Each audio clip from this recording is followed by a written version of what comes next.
ಎಲ್ರಿಗೂ ನಮಸ್ಕಾರಗಳು. ಈ ವಿಡಿಯೋದಲ್ಲಿ ಬೇವು ಬೆಲ್ಲದೊಳು ಇಡಲೇನು ಫಲ ಇದರ ಬಗ್ಗೆ ತಿಳಿದುಕೊಳ್ಳೋಣ. ಈ ಪದ್ಯದ ಬಗ್ಗೆ ತಿಳಿದುಕೊಳ್ಳೋಣ. ಇದನ್ನು ಬರೆದವರು ಪುರಂದರದಾಸರು. ಇದು ಎಲ್ಲ ಹೈಸ್ಕೂಲ್ ಮಕ್ಕಳಿಗೂ ಹಾಗೂ ನೆಚ್ಚಿನ ಸಹೃದಯ ಬಂಧುಗಳಿಗೂ, ಕನ್ನಡ ನಾಡಿನ ಜನತೆಗೂ, ಭಾರತೀಯರಿಗೂ, ಪ್ರಪಂಚದ ಎಲ್ಲ ಜನರಿಗೂ ಸಹ ಅನ್ವಯವಾಗುವಂಥ ಒಂದು ಕೀರ್ತನೆ. ಮೊದಲಿಗೆ ಕೃತಿಕಾರರ ಪರಿಚಯ ತಿಳ್ಕೊಳ್ಳೋಣ. ಪುರಂದರದಾಸರು ಹರಿದಾಸ ಸಾಹಿತ್ಯದ ಅಶ್ವಿನಿ ದೇವತೆಗಳಲ್ಲಿ ಒಬ್ಬರು. ಈಗಿನ ಮಹಾರಾಷ್ಟ್ರದ ಪುರಂದರಗಡದಲ್ಲಿ ಸಾಮಾನ್ಯ ಶಕ ಸುಮಾರು 1480ರಲ್ಲಿ ಜನಿಸಿದರು. ತಂದೆ ವರದಪ್ಪ ನಾಯಕ, ತಾಯಿ ಸರಸ್ವತಿ. ಪೂರ್ವದ ಹೆಸರು ಶ್ರೀನಿವಾಸ ನಾಯಕ. ಆಭರಣ ವ್ಯಾಪಾರಿಯಾಗಿದ್ದ ಇವರು ಜೀವನದಲ್ಲಿ ನಡೆದ ಘಟನೆಯಿಂದಾಗಿ ವೈರಾಗ್ಯ ತಾಳಿದರು. ಹರಿಭಕ್ತರಾಗಿ ನೂರಾರು ಕೀರ್ತನೆಗಳನ್ನು ರಚಿಸಿದರು. ದಾಸರೆಂದರೆ ಪುರಂದರದಾಸರಯ್ಯ ಎಂದು ತಮ್ಮ ಗುರುಗಳಾದ ವ್ಯಾಸರಾಯರಿಂದಲೇ ಹೊಗಳಿಕೆಗೆ ಪಾತ್ರರಾದರು. ಪುರಂದರದಾಸರು ಕರ್ನಾಟಕ ಸಂಗೀತದ ಪಿಳ್ಳಾರಿ ಗೀತೆಗಳನ್ನು ರಚಿಸಿ ಕರ್ನಾಟಕ ಸಂಗೀತದ ಪಿತಾಮಹ ಎನಿಸಿಕೊಂಡರು. ಇವರ ಅಂಕಿತ ನಾಮ ಪುರಂದರ ವಿಠಲ. ಆಶಯ ಏನಪ್ಪ? ಆಶಯ ಅಂದ್ರೆ ಹುಟ್ಟು ಗುಣ ಸುಟ್ಟರೂ ಹೋಗುವುದಿಲ್ಲ. ಎಲ್ಲಾದ್ರೂ ಹೋಗ್ತದ? ಹುಟ್ಟು ಗುಣ ಸುಟ್ಟರು ಹೋಗ್ತದ? ಖಂಡಿತ ಹೋಗಲ್ಲ. ಯಾವುದೇ ಕೆಲಸ ನಿರ್ವಹಿಸಿದರೂ ಅದರಿಂದ ಫಲಾಫಲಗಳನ್ನು ಅಪೇಕ್ಷಿಸಬಾರದು. ನಾವು ಯಾವುದೇ ಕೆಲಸ ಮಾಡ್ತೀವಿ, ಅದಕ್ಕೆ ಇದರಿಂದ ಫಲಗಳ ಅಪೇಕ್ಷೆಯನ್ನು ನಾವು ಅಪೇಕ್ಷಣೆ ಮಾಡಬಾರ್ದು. ನಿರ್ಮಲ ಭಕ್ತಿ ಇಲ್ಲದಿದ್ದರೆ ಮಾಡಿದ ಕೆಲಸ ಕೂಡ ನಿಷ್ಫಲವಾಗ್ತದೆ. ನಮ್ಮಲ್ಲಿ ಸ್ವಚ್ಛವಾದ ನಿರ್ಮಲ ಮನಸ್ಸಿನಿಂದ ಇಲ್ಲದಂತ ಭಕ್ತಿ ಇಂದ ಕೂಡಿದ ಕೆಲಸವನ್ನ ಮಾಡಿದ್ರೆ ಅದು ಫಲವನ್ನು ಕೊಡಲ್ಲ ಎಂಬುದನ್ನು ಪುರಂದರದಾಸರು ಸರಳ ಉದಾಹರಣೆಗಳ ಮೂಲಕ ಇಲ್ಲಿ ನಿರೂಪಿಸಿದ್ದಾರೆ. ಪ್ರವೇಶಕ್ಕೆ ಬರೋಣ. ಬೇವು ಬೆಲ್ಲದೊಳೆ ಇಡಲೇನು ಫಲ. ಪ್ರವೇಶ. ಕನ್ನಡ ಸಾಹಿತ್ಯ ಪರಂಪರೆಯಲ್ಲಿ 15-16ನೇ ಶತಮಾನದಲ್ಲಿ ಜ್ಞಾನ ಮತ್ತು ಭಕ್ತಿಯ ಮುಕ್ತಿಯನ್ನು ಕಾಣಬಯಸಿ ವಿಷ್ಣುವನ್ನು ಆರಾಧ್ಯ ದೈವವನ್ನಾಗಿಸಿಕೊಂಡು ಆಧ್ಯಾತ್ಮಿಕ, ಧಾರ್ಮಿಕ, ಸಾಮಾಜಿಕ, ಸಾಂಸ್ಕೃತಿಕ ಸುಧಾರಣೆಗಾಗಿ ಶ್ರಮಿಸಿದ ಸಾಹಿತ್ಯ ಪ್ರಕಾರವೇ ದಾಸ ಸಾಹಿತ್ಯ. ದಾಸ ಸಾಹಿತ್ಯವನ್ನು ದಾಸ ವಾಂಗ್ಮಯ, ಹರಿದಾಸ ಸಾಹಿತ್ಯವೆಂದು ಕರೆಯುತ್ತಾರೆ. ದಾಸ ಎಂದರೆ ಸೇವಕ ಎಂದರ್ಥ. ಶ್ರೀಹರಿಯಲ್ಲಿ ಭಕ್ತಿಯನ್ನಿಟ್ಟು ಮನಸ್ಸನ್ನು ನಿರ್ಮಲ ಮಾಡಿಕೊಂಡು ತ್ಯಾಗ ಜೀವನ ನಡೆಸುತ್ತಾ ಹರಿನಾಮ ಜಪಿಸುತ್ತಾ ರಚಿಸಿದ ಸಾಹಿತ್ಯ ಇದಾಗಿದೆ. ಈ ಸಾಹಿತ್ಯ ಪ್ರಕಾರದಲ್ಲಿ ಬರುವ ನರಹರಿ ತೀರ್ಥರು, ಶ್ರೀಪಾದರಾಜರು, ವ್ಯಾಸರು, ವಿಜಯದಾಸರು, ಕನಕ ಪುರಂದರದಾಸರು, ರಾಘವೇಂದ್ರ ತೀರ್ಥರೇ ಮೊದಲಾದವರು ಭಕ್ತಿ ಆಧ್ಯಾತ್ಮಿಕ ವಿಷಯಗಳನ್ನು ಸುಂದರ ಕಾವ್ಯವನ್ನಾಗಿಸುವ ಮೂಲಕ ಕೀರ್ತನೆಗಳು, ಉಗಾಭೋಗ, ಸೂಳಾದಿ, ಮಂಡಿಗೆ ಮೊದಲಾದ ರಚನೆಗಳನ್ನು ರಚಿಸುವ ಮೂಲಕ ಕನ್ನಡ ಸಾಹಿತ್ಯಕ್ಕೆ ಕೊಡುಗೆ ನೀಡಿದ್ದಾರೆ. ಕೆಲವನ್ನು ಪರಿಚಯಾತ್ಮಕವಾಗಿ ನೀಡಲಾಗಿದೆ. ನಾವೀಗ ಕೀರ್ತನೆ ಬರೋಣ. ಬೇವು ಬೆಲ್ಲದೊಳಿಡಲೇನು ಫಲ. ಮೊದಲಿದನ್ನ ನಾನು ಹಾಡ್ತೀನಿ, ಆಮೇಲೆ ಇದರ ಅರ್ಥನ ಹೇಳ್ತೀನಿ. ಪ್ರಿಯ ಸಹೃದಯ ಬಂಧುಗಳೇ ಹಾಗೂ ನನ್ನ ನೆಚ್ಚಿನ ಪ್ರೀತಿಯ ವಿದ್ಯಾರ್ಥಿನಿಯರೇ, ದಯವಿಟ್ಟು ನಮ್ಮ ಯೂಟ್ಯೂಬ್ ಚಾನಲ್ನ ಸಬ್ಸ್ಕ್ರೈಬ್ ಮಾಡ್ಕೊಳ್ಳೋದನ್ನ ಮರಿಬೇಡಿ. ನಿಮ್ಮ ಒಂದು ಸಪೋರ್ಟು ನನಗೆ ಬಹಳ ಮುಖ್ಯವಾಗಿದೆ. ನಿಮ್ಮ ಸಹಕಾರವೇ ನನಗೆ ಶ್ರೀರಕ್ಷೆ. ನಿಮ್ಮವನೆಂದು ಭಾವಿಸ್ಕೊಂಡು ನಮ್ಮ ಯೂಟ್ಯೂಬ್ ಚಾನಲ್ನ ಸಬ್ಸ್ಕ್ರೈಬ್ ಮಾಡ್ಕೊಳ್ಳೋದನ್ನ ಮರಿಬೇಡಿ. ನೋಡ್ದ ಎಲ್ಲ ನನ್ನ ಆತ್ಮೀಯ ಬಂಧುಗಳೇ. ಬೇವು ಬೆಲ್ಲದೊಳಿಡಲೇನು ಫಲ, ಆವಿಗೆ ಹಾಲೆರೆದರೇನು ಫಲ. ಬೇವು ಬೆಲ್ಲದೊಳಿಡಲೇನು ಫಲ, ಆವಿಗೆ ಹಾಲೆರೆದರೇನು ಫಲ. ಕುಟಿಲಹ ಬಿಡದಿಯ ಕುಜನರು ಮಂತ್ರವ ಪಠನೆಯ ಮಾಡಿದರೇನು ಫಲ. ಸಟೆಯನ್ನಾಡುವ ಮನುಜರು ಮನದಲ್ಲಿ ವಿಠಲನ ನೆನೆದರೆ ಏನು ಫಲ. ಕುಟಿಲವ ಬಿಡದಿಹ ಕುಜನರು ಮಂತ್ರವ ಪಠನೆಯ ಮಾಡಿದರ್ ಏನು ಫಲ. ಸಟೆಯನ್ನಾಡುವ ಮನುಜರು ಮನದಲ್ಲಿ ವಿಠಲನ ನೆನೆದರೆ ಏನು ಫಲ. ಮಾತಾಪಿತರನ್ನು ಬಳಲಿಸುವಾತನು ಯಾತ್ರೆಯ ಮಾಡಿದರೇನು ಫಲ. ಘಾತಕತನವನ್ನು ಬಿಡದೆ ನಿರಂತರ ಗೀತೆಯನ್ನೋದಿದರೇನು ಫಲ. ಮಾತಾಪಿತರನ್ನು ಬಳಲಿಸುವಾತನು ಯಾತ್ರೆಯ ಮಾಡಿದರೇನು ಫಲ. ಘಾತಕತನವನ್ನು ಬಿಡದೆ ನಿರಂತರ ಗೀತೆಯನ್ನೋದಿದರೆ ಏನು ಫಲ. ಕಪಟತನದಲ್ಲಿ ಕಾಡುವವರೆಲ್ಲರೂ ಜಪಗಳ ಮಾಡಿದರೇನು ಫಲ. ಕುಪಿತ ಬುದ್ಧಿಯನ್ನು ಬಿಡದೆ ನಿರಂತರ ಉಪವಾಸ ಮಾಡಿದರೇನು ಫಲ. ಕಪಟತನದಲ್ಲಿ ಕಾಡುವವರೆಲ್ಲರೂ ಜಪಗಳ ಮಾಡಿದರೇನು ಫಲ. ಕುಪಿತ ಬುದ್ಧಿಯನ್ನು ಬಿಡದೆ ನಿರಂತರ ಉಪವಾಸ ಮಾಡಿದರೇನು ಫಲ. ಹೀನ ಕೃತ್ಯಗಳ ಮಾಡುತ್ತ ನದಿಯಲ್ಲಿ ಸ್ನಾನವ ಮಾಡಿದರೇನು ಫಲ. ಶ್ರೀನಿಧಿ ಪುರಂದರ ವಿಠಲನ ನೆನೆಯದೆ ಮೌನವ ಮಾಡಿದರೆ ಏನು ಫಲ. ಹೀನ ಕೃತ್ಯಗಳ ಮಾಡುತ್ತ ನದಿಯಲ್ಲಿ ಸ್ನಾನವ ಮಾಡಿದರೇನು ಫಲ. ಶ್ರೀನಿಧಿ ಪುರಂದರ ವಿಠಲನ ನೆನೆಯದೆ ಮೌನವ ಮಾಡಿದರ್ ಏನು ಫಲ. ಬೇವು ಬೆಲ್ಲದೊಳಿಡಲೇನು ಫಲ, ಆವಿಗೆ ಹಾಲೆರೆದರೇನು ಫಲ.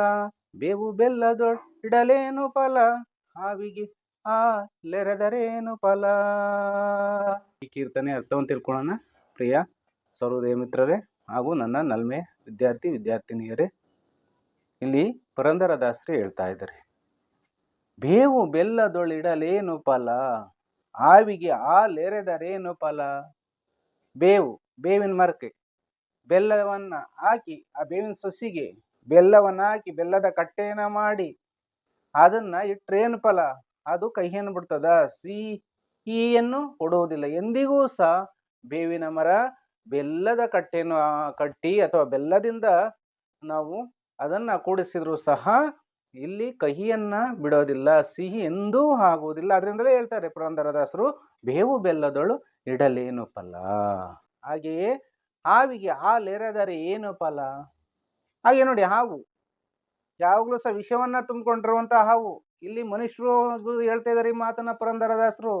ವಿಷದಿಂದ ಕೂಡಿರುವಂತ ಮನುಷ್ಯರಿಗೆ ಎಷ್ಟೇ ಸಹಾಯ ಸಹಕಾರಗಳನ್ನು ಮಾಡಿದ್ರು ನಿಷ್ಫಲ, ಫಲವನ್ನು ಕೊಡೋದಿಲ್ಲ.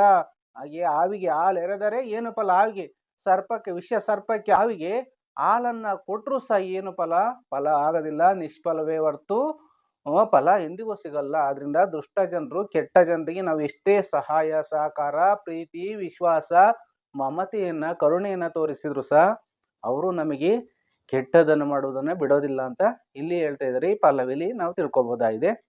ಮುಂದಿನ ಕೀರ್ತನೆ, ಕುಟಿಲಹ ಬಿಡದಿಯ ಕುಜನರು ಮಂತ್ರವ ಪಠನೆಯ ಮಾಡಿದರೇನು ಫಲ. ಕುಟಿಲತನ, ಕುಟಿಲ್ ಬುದ್ಧಿ ಅಂತ ನೋಡಿ, ಕುಟಿಲತನವ ಬಿಡದಿಹ ಮನುಜರು. ಕುಟಿಲ ಅಂದ್ರೆ ಮೋಸ ವಂಚನೆಯನ್ನ ಬಿಡದಂತ ಕುಜನರು ಅಂತ ಬಳಸಿದಾರೆ ನೋಡಿ. ಕೆಟ್ಟ ಜನರು ಮಂತ್ರಗಳನ್ನ, ವೇದ ಘೋಷಗಳನ್ನ ಪಠನೆಯ ಮಾಡಿದರೆ, ಪಠಿಸಿದ್ರೆ, ಹೇಳಿದ್ರೆ ಏನ್ ಫಲ, ಮಾಡಿದ್ರೆ ಏನ್ ಫಲ, ಅದರಿಂದ ನಿಷ್ಫಲವೇ ಹೊರತು ಫಲ ಸಿಗಲ್ಲ. ಹಾಗೆಯೇ ಸಟೆಯನ್ನಾಡುವ ಮನುಜರು ಮನದಲ್ಲಿ ವಿಠಲನ ನೆನೆದರೆ ಏನು ಫಲ. ಸಟೆ ಅಂದ್ರೆ ಪದಾರ್ಥ ಸುಳ್ಳನ್ನ ಆಡುವಂತ, ಯಾವಾಗಲೂ ಸುಳ್ಳನ್ನು ಆಡುವಂತ ಮನುಷ್ಯರು ಮನಸ್ಸಿನಲ್ಲಿ ಪುರಂದರ ವಿಠಲನನ್ನ ನೆನೆದರೆ ಏನು ಫಲ, ಏನು ಪ್ರಯೋಜನ ಆಗಲ್ಲ. ಆದ್ರಿಂದಲೇ ನೋಡಿ, ಒಳಗೊಂದು ಜ್ಞಾನ ಹೊರಗೊಂದು ಜ್ಞಾನ ಅಂತ ಇರುವಂತ ಮನುಷ್ಯರಿಗೆ ಇಲ್ಲಿ ಹೇಳ್ತಾ ಇದ್ದಾರೆ. ದೇವಸ್ಥಾನದಲ್ಲಿರುವಂತಹ ಕುಟಿಲವ, ಮೋಸ, ವಂಚನೆಯನ್ನ ಬಿಡದಂತಹ ಕೆಟ್ಟ ಜನರು ಮಂತ್ರ ಘೋಷಣೆಯನ್ನ ಪಠಿಸಿದ್ರೆ ಏನು ಫಲ ಹೇಳ್ತಾರೆ.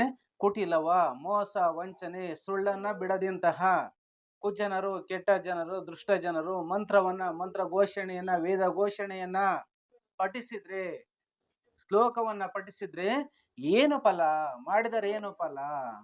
ಹಾಗೆಯೇ ಸಟೆಯನ್ನಾಡುವ, ಯಾವಾಗಲೂ ಸಹ ಸುಳ್ಳನ್ನ ಹೇಳುವಂತಹ ಮನುಷ್ಯರು ಮನದಲ್ಲಿ ಪುರಂದರ ವಿಠಲನನ್ನ ನೆನೆದರೆ ಏನು ಫಲ, ಏನು ಪ್ರಯೋಜನ ಆಗಲ್ಲ. ಯಾವಾಗಲೂ ಸಹ ಕೆಟ್ಟ ಜನರು ಮಂತ್ರ ಘೋಷಣೆಯನ್ನು ಮಾಡಿದ್ರೆ ಅದು ಸಮಾಜಕ್ಕೆ ಯಾವುದೇ ಉಪಯೋಗವಿಲ್ಲ ಅನ್ನೋದನ್ನ ಪುರಂದರದಾಸರು ಇಲ್ಲಿ ಹೇಳ್ತಾ ಇದ್ದಾರೆ.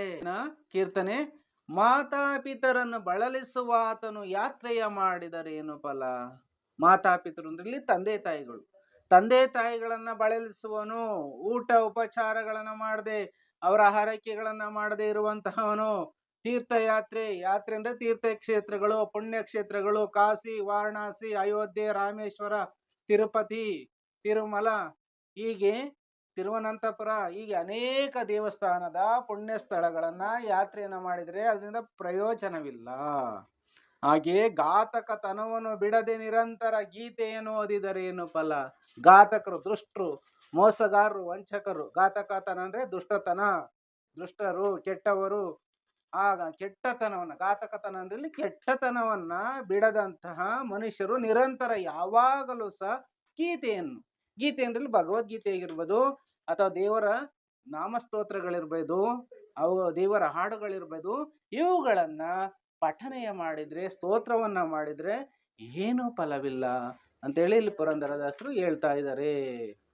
ಮುಂದಿನ ಕೀರ್ತನೆ.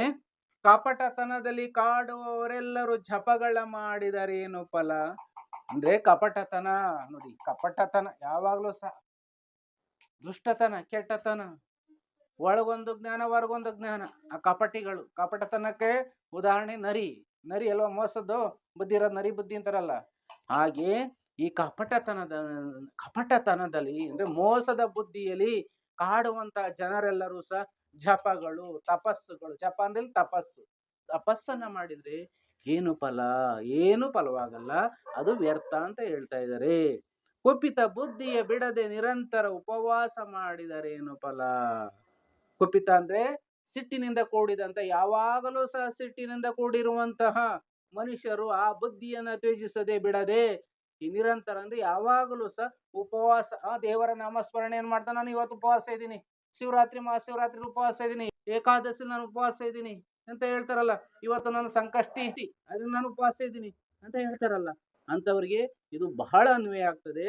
ಕುಪಿತ ಬುದ್ಧಿಯ ಸಿಟ್ಟಿನಿಂದ ಕೂಡಿದಂತಹ ಬುದ್ಧಿಯನ್ನು ಬಿಡದೆ ನಿರಂತರವಾಗಿ ಉಪವಾಸವನ್ನ ಮಾಡಿದರೆ ಏನು ಫಲವಿಲ್ಲ. ಮುಂದಿನ ಕೊನೆಯ ಕೀರ್ತನೆ. ಹೀನ ಕೃತ್ಯಗಳ ಮಾಡುತ್ತ ನದಿಯಲ್ಲಿ ಸ್ನಾನವ ಮಾಡಿದರೆ ಏನು ಫಲ. ಹೀನ ಕೃತ್ಯ ಅಂದ್ರೆ ಪಾಪದ ಕೆಲಸ, ಪಾಪದ ಕೃತ್ಯಗಳು. ಯಾವಾಗ್ಲೂ ಸಹ ಕೆಟ್ಟ ಪಾಪಗಳನ್ನ ಮಾಡಿ ನದಿಯಲ್ಲಿ ಮಿಂದ್ರೆ ಸ್ನಾನ ಮಾಡುವುದು. ಕನಕದಾಸರು ಹೇಳ್ತಾರೆ, ಕಾಶಿ ರಾಮೇಶ್ವರ ಅಂತ ಎಷ್ಟು ಚೆನ್ನಾಗಿ ಹೇಳಿದ್ದಾರೆ ಅಲ್ವಾ. ಹಾಗೆ ಕೆಟ್ಟ ಪಾಪಗಳನ್ನ ಮಾಡ್ತಾ ನದಿಯಲ್ಲಿ, ಗಂಗಾ ನದಿಯಲ್ಲಿ ಅಥವಾ ಯಮುನಾ ನದಿಯಲ್ಲಿ, ಕಾವೇರಿ ನದಿಯಲ್ಲಿ ಸ್ನಾನವ ಮಾಡಿದರೆ ಏನು ಫಲ. ಅವನ ಪಾಪ ಹೋಗುತ್ತಾ? ಪಾಪ ತೊಳ್ಕೊಂಡ್ಬಿಟ್ರೆ ಹೋಗುತ್ತಾ? ನದಿಲಿ ಮಿಂದ್ಬಿಟ್ಟು ಪಾಪನ ತೊಳ್ಕೊಂಡೆ ಅಂದ್ರೆ ಅದಾಗುತ್ತಾ? ಖಂಡಿತ ಸಾಧ್ಯವಿಲ್ಲ. ಹಾಗೆ ಶ್ರೀನಿಧಿ ಪುರಂದರ ವಿಠಲ ರಾಯನ ನೆನೆಯದೆ ಮೌನವ ಮಾಡಿದರೆ ಏನು ಫಲ.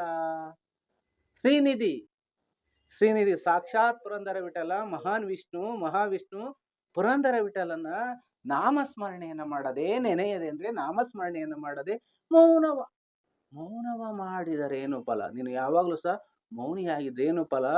ನೀನು ಹರಿನಾಮ ಸ್ಮರಣೆಯನ್ನ ಮಾಡು, ಪುರಂದರ ವಿಠಲನ ಸ್ಮರಣೆಯನ್ನ ಮಾಡು ಅಂತ ಹೇಳಿ ಇಲ್ಲಿ ಪುರಂದರದಾಸರು ಹರಿಭಕ್ತಿಯ ಮಹಿಮೆಯನ್ನ ಹೇಳ್ತಾ ಇದ್ದಾರೆ. ಎಲ್ಲರಿಗೂ ಸಹ ವಿಡಿಯೋ ಅರ್ಥವಾಗಿದೆ ಅಂತ ಭಾವಿಸ್ಕೊತೀನಿ. ಎಲ್ಲರಿಗೂ ಸಹ ವಿಡಿಯೋ ನೋಡಿದ್ದಕ್ಕಾಗಿ ತುಂಬ ಹೃದಯದ ಧನ್ಯವಾದಗಳು. ಲೋಕಾನಂ ಸರ್ವೇ ಜನೋ ಸುಖಿನೋ ಭವಂತು.